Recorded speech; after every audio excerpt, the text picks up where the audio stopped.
ሄሉን ወደ ቤተሰቦችሽ ሂጂ፣ ከናቲ ከሁሉም ሰው እራቂና ራስሽን አረጋጊ። ሄሉ ለምንድን ነው በራስሽ በህይወትሽ የምትቀልጂው?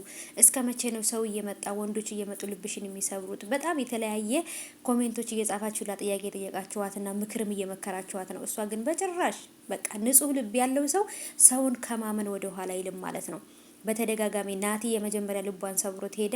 ድጋሚ ሲመጣ በፍቅር ነበር የተቀበለችው፣ ስለምትወደው ስለምታፈቅረው፣ ፍቅሩ ስላልወጣላት ግን ደግሞ አሁንም በድጋሚ ሰብሮታል። መቼም ቢሆን የሰው ልጅ ሶስተኛ እድል የለውም። በቃ አለቀ። ከዚህ በኋላ ናቲና ሄሉ ተመልሰው አንድ ላይ ይሆናሉ ማለት አልችልም። ብቻ ግን ሄሉ ወደ ቤተሰቦቿ ብትሄድ በቃ አዳድሌ የሆነ መንፈሳዊ ቦታ ላይ ሆና ራሷን ብታዳምጥ በቃ ማለት ስህተት የምን ላይ ነው? ቶሎ ማመን ላይ ነው ወይንስ ደግሞ ቶሎ ወንዶችንም ደግሞ ቶሎ ለሰው ፍቅር ስለምሰጥ ነው፣ ቶሎ ልቤን ስለምከፍት ነው፣ ምንድነው ብላ ራሷን መጀመሪያ ማዳመጥ አለባት። ከዚህ በኋላ የወንድ ፍቅረኛ ከመያዟ ወይንም ደግሞ እንደዛ አይነት የፍቅር እንትን ውስጥ ከመግባቷ በፊት ማዳመጥ አለባት ራሷን።